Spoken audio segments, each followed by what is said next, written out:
What if Naruto was an Uchiha Part 7?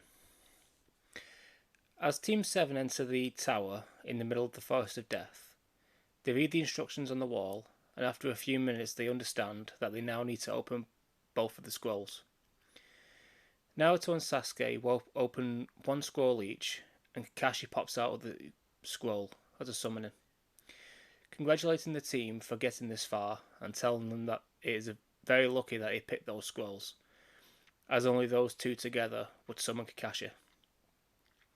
They tell Kakashi what happened in the forest with the weird ninja from the grass village, and Kakashi tells them that it was more than likely Orochimaru. He then sees the curse marks on Naruto and Sasuke's necks, and tells them that they need to go to the basement and have them sealed before the next stage of the exams start. As they head down the stairs, Kakashi explains all about Orochimaru and what he had done in the past. When they get to the room, Kakashi makes two sealing circles and has the boys stand in the middle of each one and begins sealing the curse marks. Sasuke screams in pain as the curse mark was basically being yanked away from his chakra as to not feed off it anymore, while Naruto was stood, almost unbothered by it, as the part of Orochimaru that was inside the curse mark had been destroyed. When the sealing is complete, Kakashi hears a familiar voice from behind saying that it's such a pity that they have been sealed. Kakashi turns round and sees Orochimaru smiling at him. Kakashi, now having two members of his team to protect, activates his lightning blade, ready to fight the Snake Sanin. However, Orochimaru says that he has no intention of fighting, he just wants to see how his new playthings were holding up. But when he looks at Naruto, he can't sense any of himself inside of him. Fucking hell, the police would have a field day with this creep. Slightly angered that he can't use Naruto as a vessel, he disappears, leaving them to go back upstairs to continue the Chunin exams. The only two fights that change in the preliminaries are Naruto and Sasuke's. Sasuke beats Yoroi, I think his name is, that fucking weirdo who sucks chakra, easier than canon, because now he can actually use his chakra. So he uses it to amp his speed, and along with his Sharingan, knocks him out quite easily. Naruto vs Kiba starts with Naruto activating his Sharingan and watching Kiba's every move. Akamaru turns into Kiba, and they then try to confuse Naruto over which one's the real Kiba by using Fang over Fang. However, Naruto was tracking Kiba the whole time, and the moment they make eye contact, Naruto puts him under a Genjutsu, knocking him out and winning the fight. Naruto knew to end the fight very quickly and not use any techniques to keep them a secret for whoever his next opponent was. Lee vs Gaara ends in the same way, unfortunately, with Lee getting his leg crushed. Still, I think we can all agree that even though his leg gets crushed, it's still one of, if not the best fights in all of Naruto. Hinata and Neji's fight goes the same, but when Neji goes for his final attack, while Hinata is already beaten, Naruto jumps between them and forms multiple shadow clones. All of them raise their chakra gauntlets like shields, blocking Neji's attacks. Naruto tells Neji, after seeing what happened to Lee, you should know when to stop. But Neji simply tells him to move, as a clan who can be killed by only one of its own can't stop a Hyuga. Sasuke heard this and got infuriated. He activated his Sharingan and jumped next to Naruto, asking Neji to repeat that. But before Neji could say anything, the Proctor, as well as other Jonin, come in to stop the fight before it even begins. Naruto turns to Hinata, who was on the floor, picks her up and takes her to the infirmary. And obviously Hinata was blushing because she's been picked up by Naruto. When he comes back, he notices that through his anger, Sasuke's Sharingan had evolved once again and became the 3 Tomoe Sharingan. He tells Sasuke, who had to look in a mirror as he almost didn't believe Naruto. But sure enough, it was there, 3 Tomoe. Hiruzen tells the Genin that they now have 1 month to train before the next phase of the exams take place.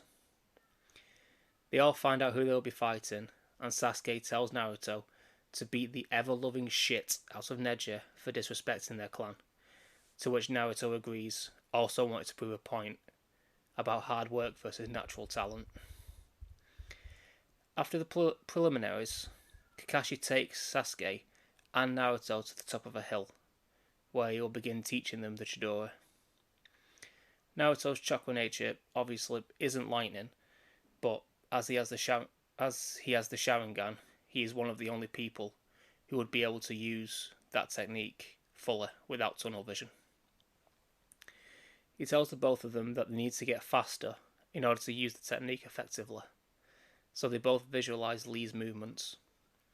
For Sasuke, this is easier to do than in canon, due to his 3 Tomoe Sharingan, while Naruto just uses the Shadow Clone training.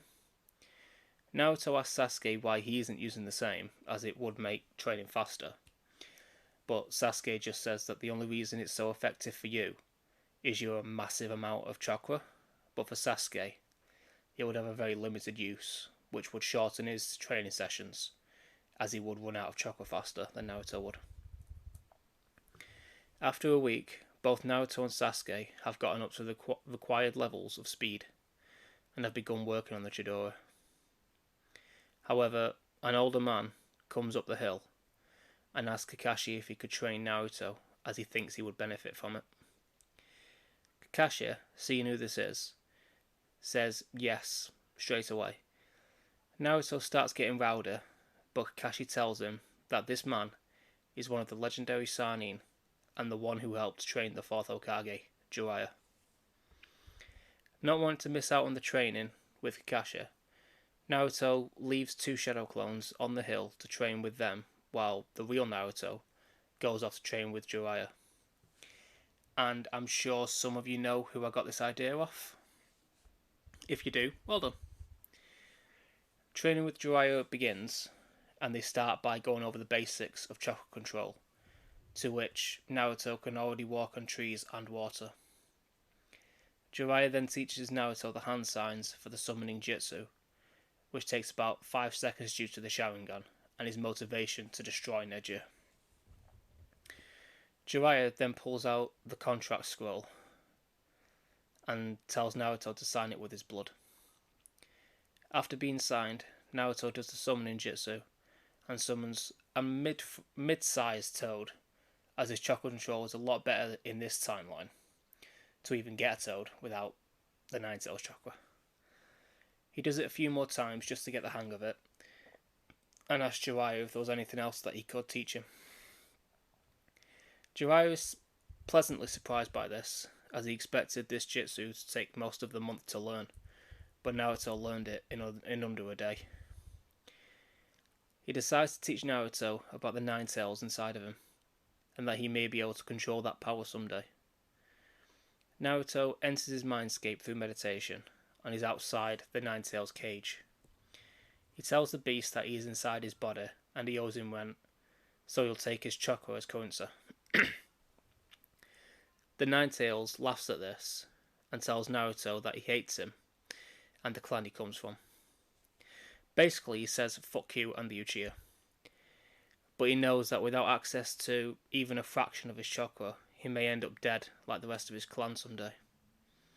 So he tells Naruto that on the odd occasion, he'll lend him his power, and then he gives him enough just for the one-tail cloak. He exits his mindscape and can see that he is covered in thick, orange, reddish chakra, and feels a lot stronger than before. Jiraiya is once again shocked, thinking that he did this in less than a day as well. This kid truly is something else. For the remainder of the month, Jiraiya teaches him some high-level fire jutsu, like the Toad Flame Bombs, and such stuff like that. And he also teaches him the first 2 stages of the Rasengan, which Naruto has had some trouble with, but gets it eventually. Jiraiya tells Naruto that he should go back and get some rest, as tomorrow is the day of the exam. By the way, Naruto can use 4 Chidori's a day before he runs out of his own chakra, and a hell of a lot more when he taps into the Nine Tails chakra. But Naruto goes home, getting some sleep before putting Neji in his place the next day. Let me know how you felt about this part and any improvements I can make. Subscribe and share if you really want to, and I'll see you next time. Bye.